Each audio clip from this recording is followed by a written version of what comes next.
भाग 5. कातरवेळेच्या मोहजाळात. संध्याकाळ उलटून गेली होती. रात्रीचा अंधार गावावर चादरासारखा पसरला होता. झाडांच्या फांद्या वाऱ्याने हलत होत्या. कुत्र्यांचं भुंकणं, एखाद दुसऱ्या वटवाघुळाचं ओरडणं, सगळं वातावरण अजीबच वाटत होतं. भिकू न्हावी, वय जेमतेम 23 ते 24 वर्षे. गावातील साधा न्हावी होता तो. पण गावात एकच न्हावी असल्यामुळे त्याच्याकडे ग्राहकाची काही कमी नव्हती. रोज सकाळी दाढी करायची, केस कापायचे आणि संध्याकाळी घरी परत यायचं, हाच त्याचा दिनक्रम होता. पण त्या दिवशी काहीतरी वेगळं घडलं. एका ग्राहकाचा फोन आला. भाऊ, लग्न आहे उद्या.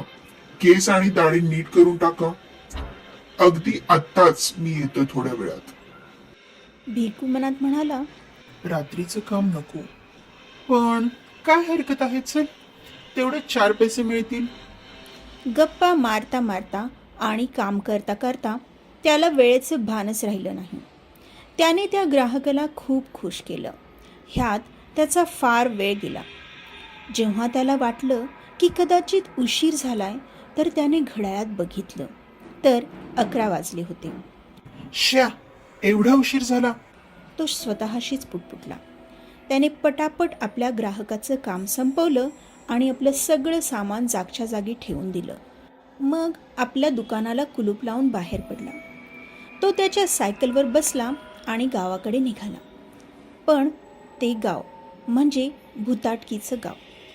त्याची आजी त्याला नेहमी सांगायची, रात्री उशिरा येऊ नकोस, घरी जरा लवकरच येत जा.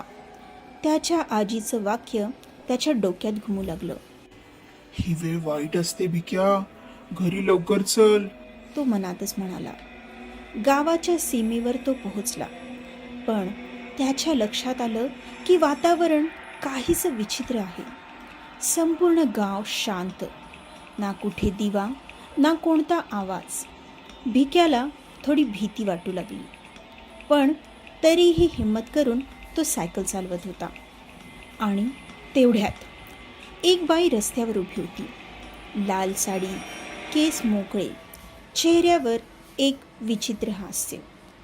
पण ती बघत होती त्याच्याकडेच. चेहऱ्यावर एक मादकता होती. सज्जन पुरुषही तिच्या त्या सौंदर्यावर भाळून जाईल असं तिचं सौंदर्य होतं.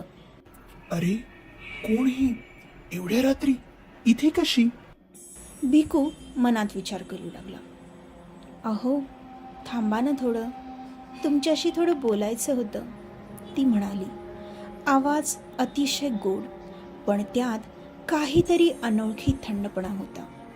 भिकू थोडा ढासळला. तो तिच्या जवळ गेला. पण अजून काही पावलं टाकत नाही तोवर दुसरी एक बाई त्याला दिसली. अजूनही सुंदर, अजूनही मोहक. आता ती दुसरी स्त्री त्याला खुणावत होती. मग तो तिकडे वळला, तिच्याकडे जाऊ लागला. आणि मग त्याला अजून एक तिसरी बाई दिसली. मग चौथी. एकामागून एक मोहक बाया त्याच्या सभोवती उभ्या राहिल्या. सर्वच अलौकिक सौंदर्य असलेल्या. पण कुठेतरी त्यांच्या नजरेत एक अंधार, एक काळी ओढ होती. ये इकडे, माझ्याकडे ये. नको, तिच्याकडे पाहूस, मी तुझी वाट बघते आहे. तूच आहेस तो, तूच. त्याच्या डोक्यात गरगरू लागलं. हे काय चाललंय? त्याच्या तोंडून निघालं. आता त्याचं मन थोडं घाबरलं. त्याचं मन सांगत होतं, पळ पळ भिक्या. पण पाय तिथंच थिजले होते. त्याच्या मनात असताना सुद्धा तो धावू शकत नव्हता. त्याने मनोमन देवाचा धावा केला. मग अचानक एकीचा चेहरा बदलला. तिचे डोळे पांढरे झाले, चेहरा ओसाड पडला, दात बाहेर आले. एका क्षणात ती सुंदर स्त्री भयानक राक्षसी रूपात बदलली. तो मागे वळला. दुसरीही तशीच, तिसरी, चौथी. सर्वजणींचे चेहरे खूपच भयानक झालेले. डोळे लाल, तोंडातून लाळ गळते आहे, हातांचे नखे वाढलेले आणि त्या त्याच्याकडे सरकत होत्या. आता कुठे जाणार? तू खूप मोठी चूक केलीस. आता आम्ही तुला सोडणार नाही. वाचवा रे, कोणीतरी वाचवा. भिकू ओरडत पळू लागला. त्याने सायकल फेकून दिली. त्याचे पाय चिखलात अडकत होते. धाप लागत होती, पण जीव घेऊन पळत होता तो. कसंबसं देवाचं नाव घेत गावाच्या वेशीपर्यंत तो पोहोचला.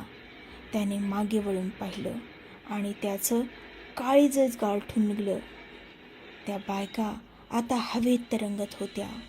त्यांच्या चेहऱ्यावर मानवी भाव नव्हते, केवळ एक भुकेली नजर होती, जी भिकूला आतून संपवण्याची वाट पाहत होती.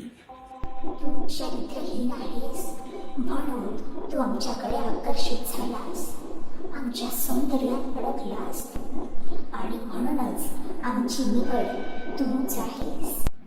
आम्ही अशांचाच जीव घेतो ज्यांच्या नजरेत लालसा असते. त्याचं मन कोसळलं. त्या शब्दांनी तो हादरला. तो ओरडत वेशीत शिरला आणि थेट रस्त्यातच कोसळला. सकाळ झाली. गावकरी पहाटे उठले. रस्त्यावर भिकू पडलेला दिसला. अंगभर चिखल, चेहरा भयानक भीतीने भरलेला आणि शुद्ध हरपलेली. त्याला उचलून घरी नेलं गेलं. तो जेव्हा शुद्धीवर आला तेव्हा त्याच्या तोंडून हळूहळू शब्द निघाले. त्या बाया, त्या काही मानवी नव्हत्या, त्या तर मरणाच्या सावल्या होत्या. गावकऱ्यांनी डोकं हलवलं. एक वयस्कर आजोबा पुढे आले. हे मी आधीच पाहिलं आहे. हे गाव आहेच तसं. रात्री निघालेल्या, विशेषतः अशा पुरुषांना त्या बायका गाठतात. सुंदर वाटतात सुरुवातीला, पण मग त्यांची खरी ओळख समोर येते. ते मोहजाळ असतं भिक्या. मोहाचं, पापाचं आणि मृत्यूचं. ही गावची कथा फार जुनी आहे. या वेशीच्या बाहेर एकेकाळी एक देवडी होती. तिथे न्हाव्यांचा मोठा थाट होता. प्रत्येक न्हाव्याला फार मानपान मिळत असे, पण तिथल्या एक न्हाव्याचं मन गढूळ होतं. त्याने एक नाही, दोन नाही, तर जवळजवळ 5 ते 7 स्त्रियांची आपुलकी ठेवली.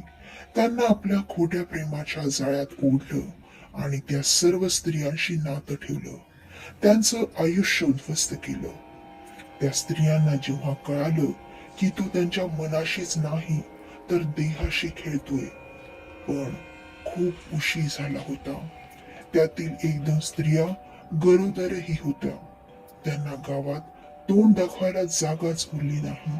त्यामुळे त्यांना एकच मार्ग दिसत होता. शेवटी त्या स्त्रियांनी एका रात्री एकत्र आत्महत्या केली. मरताना त्या शपथ घेऊन मरण पावल्या की त्यांच्या जाळ्यात जो सुद्धा चरित्रहीन पुरुष सापडेल त्याला त्या सोडणार नाहीत. भिक्या थरथरत उठला. मी तसला नाही, पण मी थोडा फसलो. त्यांनी मला खुणावलं म्हणून. म्हातारा हसला. हीच त्यांची शक्ती आहे रे.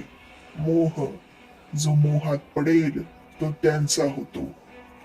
खरे आजोबा, मी त्यांच्या मोहात अडकलो.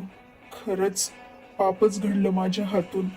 पण मग मी काय करू? भिक्याने विचारलं. त्या आजोबांनी त्याला बजावलं. कधीही रात्री त्या वेशीतून जायचं नाही आणि त्या एक बायकांच्या शापाने बनलेल्या आत्म्यांपासून वाचायचं असेल तर तू तुझं मन शुद्ध ठेवलं पाहिजे. तरच तू वाचू शकशील. पण जर का पुन्हा तू त्या मायाजालात अडकलास तर त्यावेळी कदाचित देवही तुला वाचू शकणार नाही. माझे हे शब्द अगदी मनात कोरून घे. यांना कधीच विसरू नकोस बाळ. भिक्याने तेव्हापासून कान पकडले. तेव्हापासून रात्री कधीही त्या वेशीला गेला नाही. तो काय, गावातला कोणताही व्यक्ती त्या रात्रीपासून तिकडे कधीच फिरकला नाही आणि गावात पुन्हा कोणीही मोहात पडला नाही.